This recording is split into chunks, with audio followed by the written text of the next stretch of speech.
gentlemen, let's welcome the first lecturer of today, Dr. Wu, President of BTRC, please.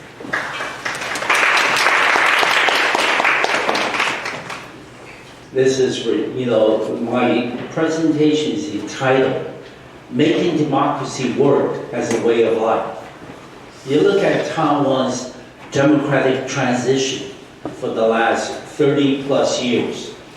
We have all the mechanisms, all the features, voting, opinion polls, we have checks and balances on TV, and in the LY and between the different branches of government. But the fact of the matter remains is, are we making democracy simply as a political tool, or is it going to become, one day, hopefully, become a way of life for all of us here in Taiwan?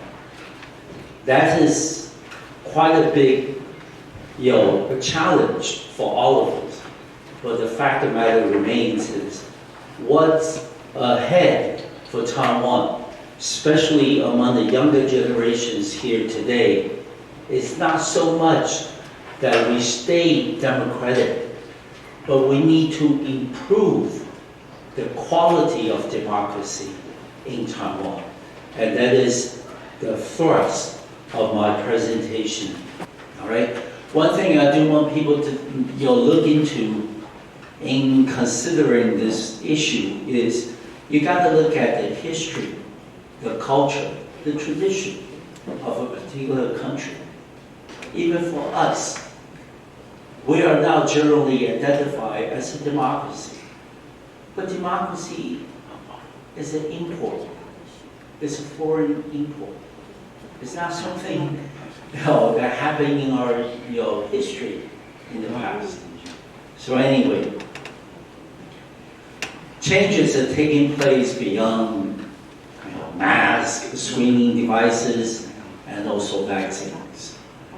Okay? Next, we'll talk about the concept of national security has been broadened beyond national borders and territories. From COVID-19 to military conflicts, no single country and no international organization could dictate or even manage developments around the world on its own. All right? If I may use an analogy, we don't have a blackboard, all right? But anyway, people are talking about the majority of the countries in the world today live in a democracy, all right? I'm not so sure, but anyway. Why is it that I would say any type of international crisis, any type of international conflicts have now become more than the responsibility and beyond the capability of a single country, whether the United States, China, Russia, India, or whoever, or international organization like the United Nations, like ASEAN, like what later on we're going to talk about, AUKUS. All these organizations, they cannot on their own, single-handedly, dictate how the particular crisis, conflict is going to pan out. Why is it? United Nations was set up to specifically address those challenges. Is it doing it? No, because I'm Danny Chen from Zaixing Private High School. And very good. We have a lot of high schoolers. Very good. I'm impressed. Because the balance of power in the Security Council, which really has the only binding power in the United Nations. So they have the 5 current memberships have veto power, so that's why they can't deal with those. We won't say as a crisis on world scale, but regional scale. So the established of the Security Council or the United Nations is mostly on dealing on global scale crises instead of regional conflicts. So these countries will major on their country interests instead of regional stabilities. Very good. I like the last part that Danny raised. You know, for any country, democracy or otherwise, the most important national interest is what makes the government stay in power. Okay? But going back to this issue, why is it now no single international organization, let alone a single country, could dictate and develop or manage the developments across the globe? That goes back, the reason goes back to the issue that we talked earlier about democratic transition. You look at many parts of the world, indeed, a lot of the countries are going democratic, yes. What happens in a democratic transition? You have government in the middle. And if you want to be a part of an international organization, United Nations, APEC, AUKUS, whatever, those organizations are going to be imposing requirements on you. For example, we want to join the CPTPP, all right? And it's going to make our market open almost 100%. What will happen to the domestic manufacturers, to the domestic producers of a particular product or service? So you have government in the middle, that you need to meet the requirements of international organizations on top, but also at the same time, because you are going democratic, that you have local, indigenous, grassroots groups that are asking, hey, we want a role, we want a participation in the decision-making, policy-making process. So what happens? What happens is government in the middle are getting pulled from both the upper side and the lower side. Government in many ways are constrained, right? If we open up our market in Taiwan, what do you think the farmers, the dairy product producers in Taiwan will react? We're a democracy. If they're not happy with the government policy, they're not going to vote for you next time. So this is another change that we're seeing happening in many parts of democratic transitional government. All right? So this is something for people to think. I may not have all the answers, but I can certainly point out the questions.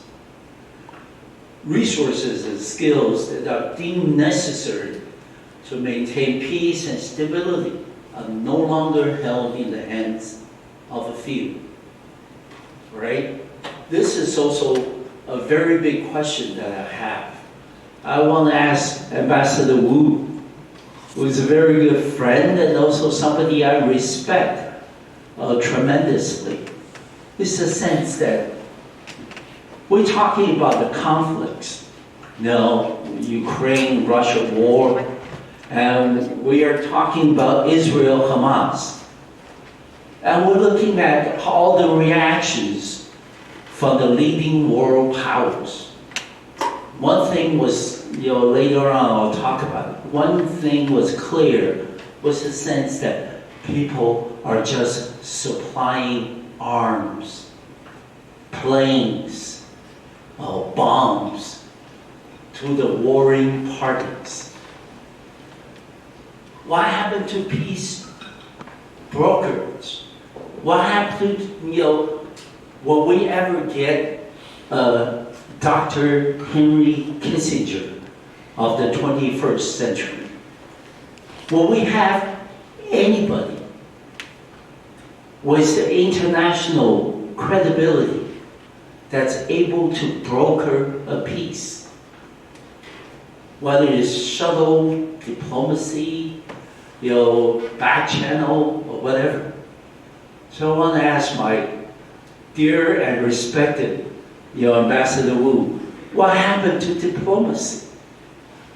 I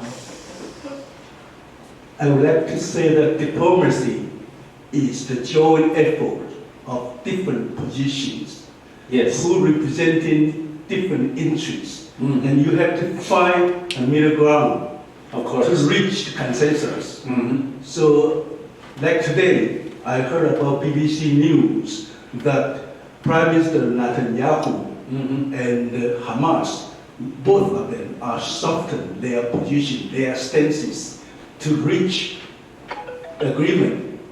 So to get all the hostages free. That is why I think diplomacy is a kind of compromise. It's a kind of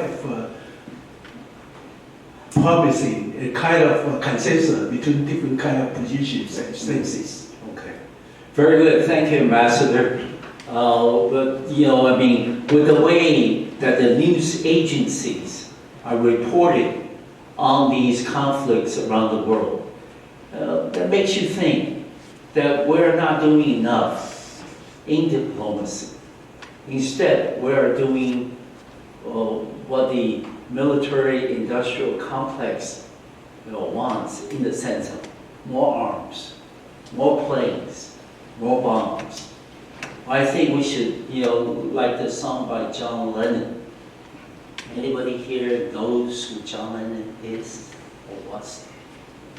Like the song that he sang, "Give peace a chance," right? And this is something that I think that's very important, especially going forward. We're going to have a lot of variables that we will see. So it does mark the end of a unipolar world, in global affairs, from crisis prevention, contingency, response to concerted action among allies and people in the neighboring country, budding or otherwise. Ideology to way of life. Confrontation conflicts, hidden or otherwise, are taking place in many parts of the world. Look at what's happening in Taiwan Straits. Certainly, it's the tensions are very high. It's a very intense stalemate at this point. A rise of race-based frictions following Israel-Hamas war, evidence on U.S. campuses all over. Columbia, New York, NYU, and UCLA. Like I said, not so much at Berkeley. That's somewhat of a surprise. But anyway, confrontation and friction, yes, but where's the peace mechanism available? That was my question, essentially, to Ambassador Wu. Groupings of nations are moving away from ideological affiliation to acceptance of way of life. Right? This is making the democratic transition a little easier. In the sense that you don't have to follow any type of political dogma. That you really measure the quality of life as to the way of life that you want to live. Okay? Pursuit of ideological purity is giving way to improvement, maintenance of quality of life. All right? Up to here. Let me ask people again. I said at the beginning, I think the challenge for Taiwan is how we going to find ways to improve the quality of democracy in Taiwan. All right? But let me ask you, how many people here have voted? Means you're 20 or older. Raise your hand. Good. Only about a quarter, not many. You're too young. Anyway, what do you think is the one area that we can improve our quality of democracy in Taiwan? There may not be just one answer. There could be many answers, but I want to hear from the young people in the room. I certainly have my answer. I'll share with you later. But I want to hear from you first. What is that one area that you think we can improve on the quality of democracy in Taiwan? Please. I'm from Green County, and my name is Ren. Okay, good. One part I think we can improve directly is that we can be more rational in viewing public issues. Yes, it's my point of view. Okay. Thank you. Thank you very much. Your name was again? My name is Ren. Yes. Zen. Okay. Ren, yes. That's it. Okay. Anyway, I think he pretty much said about half of what I was going to say. You know, maybe we can be a little more rational, like he said, when we talk about public issues. Very good. Any other person? If not, I'll share with you my observation. May not be correct, but I'll share with you my observation in terms of the area of democracy that we can improve collectively. Everybody has to do their part in Taiwan, which is what? No, that would be too easy. Okay. Then he said vote. I said that would be too easy. The one area of democracy that we can improve together is that we can preserve and protect the space for rational debate in Taiwan on public issues, like what Ziren said.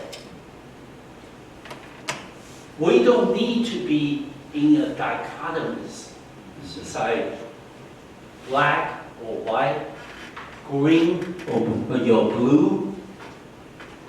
There has to be some room for rational debate. And that's the beauty of democracy. We don't have to agree with each other. But the important point is when we disagree, can we resist the temptation of labeling the other party? Right? For example, the one issue that's divisive in Taiwan is cross-strait relations. Okay? If people say that, hey, we should negotiate with China, oh, you're blue. You're K&K. All right? There are people saying that we want a bigger decision-making power for the future of Taiwan. Oh, you're green. You're DPP. The world doesn't work around with a black and white dichotomy. There has to be a reasonable amount of space for all of us to debate without labeling the other person in a particular grouping. That's what causes, breaks, division, confrontation in a society. Look at what happened in the United States over the COVID vaccine. All right? There's a joke from my friends in the US tell me, if they go into a hospital or clinic, see people lining up to get vaccine. One guy will say, these are all Democrats. Oh. All right? I don't think we're that bad yet. All right? But all of you, if you agree with my observation, the challenge for you is try to preserve and protect the space for rational debate. Like what Zhen said, regarding a rational discussion about public issues. Okay? It doesn't happen overnight. It needs to be addressed, that we have that option available. I once learned from a former official in the White House, in the national security. He said that the United States and Taiwan have many shared interests, common values. However, the challenge for the United States and Taiwan is to how we can operationalize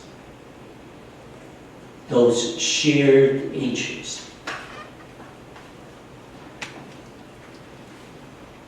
That was 7, 8 years ago. I still remember it today because I think that makes a lot of sense.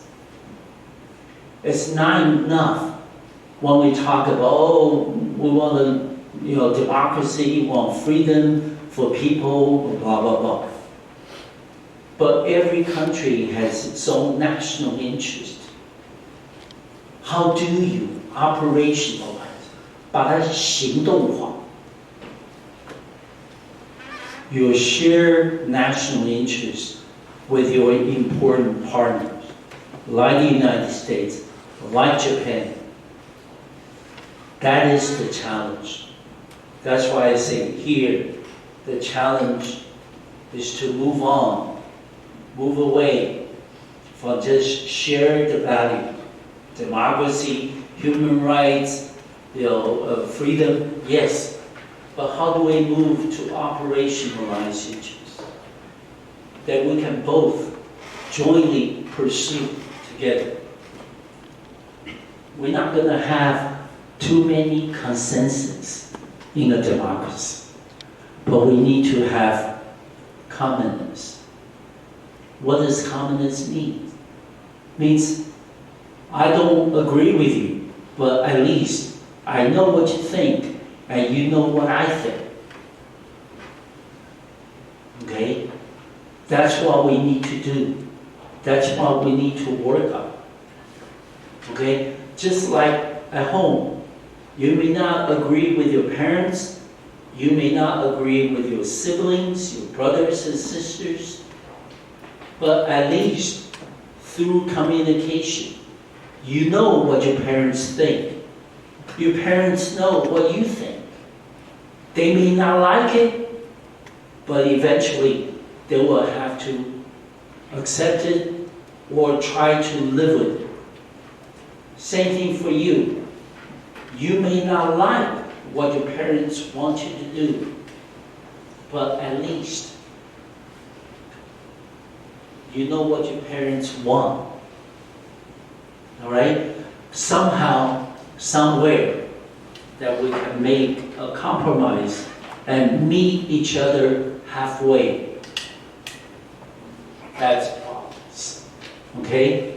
Reconciliation appears imminent. I personally don't think so. I think our partisan divide is too great, too difficult. Maybe Ambassador has better solutions than I do. but I don't really see it. So I advocating this CAPCUT approach. We need more communication, articulation, participation, compromise, and action. Right? But we can't even do the first thing right. I don't think our society communicates very well. All right? And maybe it's that we are more reserved, we're a little, withdrawn, that we don't, argue or assert ourselves as much as the Americans do, the Europeans. But we need to communicate. And we need to articulate.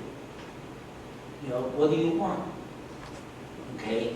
We need to let all the participating parties know. And we need to know the ways to reach a compromise. And we need to take joint actions together. That's the end. Thank you very much.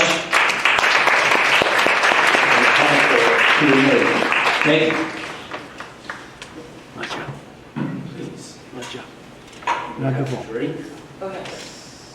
Go ahead. We need a microphone. Thank you, guys. Okay, Archer Chu here. From Philly, Pennsylvania.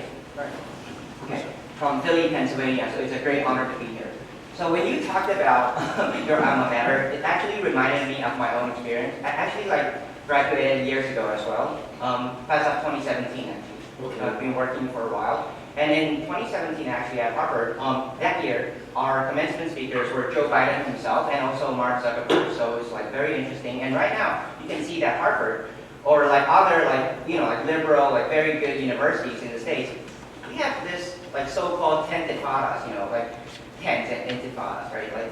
And so I do want to ask you about Israel-Hamas war, because it's actually not race-based.